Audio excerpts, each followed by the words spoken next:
People always tell me, I'm not going to invest because I don't understand it, and I could lose all my money. Well, can you?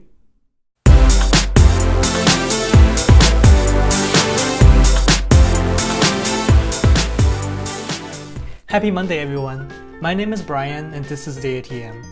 Today, I'm going to help you understand the basic concept of investing by showing you 10 ways you can invest your money, with number 10 being my recommendation for most beginners, so make sure you stay through the end.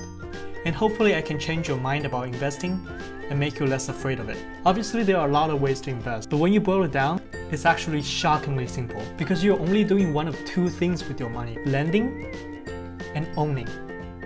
Yes, that's right. About 99% of the ways to invest that I can think of, you're doing one of these two things. You're either lending your money to capture an interest, or you're owning something. Let's start with lending. In my last video, I already talked about how keeping your money in a checking or a savings account is basically a form of lending your money to the bank. If that's what you prefer, you can actually get the bank to pay you more by putting your money in a CD or certificate of deposit. How it works is simple. Imagine you're lending money to a friend. What's the most important question you should ask? When are you going to pay me back? CDs work the same way. You can choose how long you want to lend your money to the bank, and the bank will pay you back your money along with interest on the day you chose, which is also called the maturity date. The length of a CD can be anywhere from 1 month to 10 plus years, and the longer the term, the more interest you get. But be careful, if you chose a long term, but for whatever reason you will need your money before the maturity date, you will lose a lot of the interest that was promised to you. You will not lose any of the original money that you put in, but you will lose a lot of the potential earnings. Number 2, bonds. Instead of lending your money to a bank, you could also lend your money to a business, a company, or even the government. And that's what bonds are. They're basically the government or the company's debt to you. The good thing about bonds is that you can sell them anytime you want without penalty. The length of a bond is usually longer than the length of a CD. The price of a bond can go up and down, but as long as the company that issued the bond stays intact, you're guaranteed to get your money back at the end of maturity. That's why government bonds are considered one of the safest bonds out there, because it's the government and they're most likely to pay you back. Number 3, the third and last way to lend your money as an investment is called peer-to-peer lending. What it is basically that you're lending money to individuals like you and me. Two of the top companies that do P2P lending are Prosper and Lending Club. What they do is that they take all of these individuals who needs to borrow money and group them by credit scores. And you, the investor, can then choose which group of people you want to lend your money to. You might ask, why would I want to lend money to people with low credit scores? Well, the lower the credit score, the more interest you make. More risk, more reward. Now let's talk about owning. When you invest by owning something, that just means that you're buying something and hope that the value of that thing can be more in the future. And as a result, the fate of your money is completely tied up with the thing that you bought. That brings me to number 4 of our list today: stocks. Stocks are one of the most popular form of investments, and I'm sure most of you at least have heard about it. It's also my personal favorite in what I'm doing right now, so I'll be sharing a lot more about stocks in the future in this channel. But today, I'll just tell you what stocks are. A company's stock simply represents ownership of the company. I know this may sound weird or exaggerated, but if you bought a share of Apple stock today, you actually own a piece of the company. It's a tiny fraction of the company that you own, but you still legally own the company. Warren Buffett once said, buying a stock is just like buying a company. Again, I'll have more videos on how to get started on stocks later, but if you want to start right away, I'll post the links to some of the most popular brokerage firms in the description down below. Number 5, ETF, or Exchange Traded Fund. This might be oversimplifying it, but an ETF is basically something that tracks the performance of a group of any other thing. So instead of buying an individual stock like Apple, you could buy a tech ETF which tracks the performance of all the tech companies, including Apple.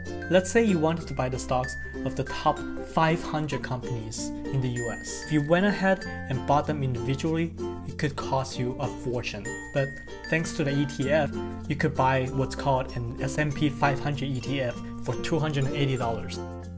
So I think ETFs are great to invest in if you don't really know which specific companies that you want to invest in, but you have an idea or you have hope for an industry or a sector that you really like. Number 6, real estate. Now, the most basic form of real estate investing is when you go and buy a house and then you collect the rent. Also, you hope that the price of the house will appreciate over time. You might think that you need a lot of money to buy a house, but that's not necessarily always true. A musician friend of mine bought a house in LA with very little down payment, and he rents out the spare rooms in his house to his friends and classmates. As a result, the rent that he collects every month is enough to cover the mortgage payment. So essentially, he's living for free, and when he sells the house, it may be even more than what he bought it for. I'll link to an article about his stories in the description down below if you're interested. Now, if you don't want to go through the trouble of finding a house, getting a mortgage, and renting your house out, there are other ways to invest in real estate as well. Which brings me to number 7, Real Estate Investment Trust, or REITs. Just think of REITs as a real estate ETF. It's a company that invests in real estate. REITs are usually traded on open platforms just like stocks, so you can buy them where you buy stocks. Instead of you go out and investing on your own, the company does it for you. REITs by law are required to pay you at least 90% of their income. If they made $1,000 in rent, they're required to pay you $900 at least. In recent years, there's this new type of REIT called the Crowdfunded REIT.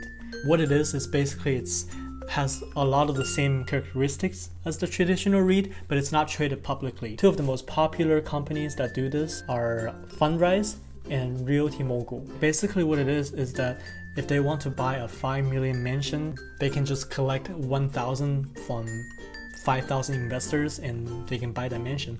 And if they make money from that, everybody gets a small portion of it. Number 8, collectibles. It's basically anything that you believe has value that other people also believe has value. Things like precious metal, gold, silver, diamonds, or rare artworks. A good time to invest in collectibles like gold is when you think that inflation is going to go out of control. Just think about what's happening in Venezuela. It's hard to even get $1 out of the bank. Money is worthless over there. But if you had a bar of gold, the value or price of that gold is not affected by the inflation because you can probably find another seller in another country and sell it for what it's worth. Number 9, derivative. Derivatives are things like options and future contracts. But if you are a beginner in investing, I would suggest staying away from them for now, because things like options could lose you all your money. But as the more you understand it, the less risky it becomes. Simply put, option and future contracts are respectively the right and obligation to buy or sell an underlying asset at a given date. And I know that sounds very difficult to understand right now, especially if you're new to investing, but I promise you, you'll be able to understand it eventually as I'll be posting more and more videos. Number 10. Finally, we get to the last one, which is the one that I would recommend for most people, robot investing. If you really want to put your money in some sort of investment, but you don't know what exactly to invest in, or you just don't want to do the work, you don't want to research anything, I think robot investing might be the best choice for you. Robot investing softwares generally don't invest in individual stocks. Instead, they invest in all kinds of ETFs. So as a result, your portfolio is actually very, very diversified. Therefore, your risk is very low, but you could earn a very nice return. Now, there's a wide variety of products out there, and a simple Google search will turn up more than a dozen of robot investing softwares.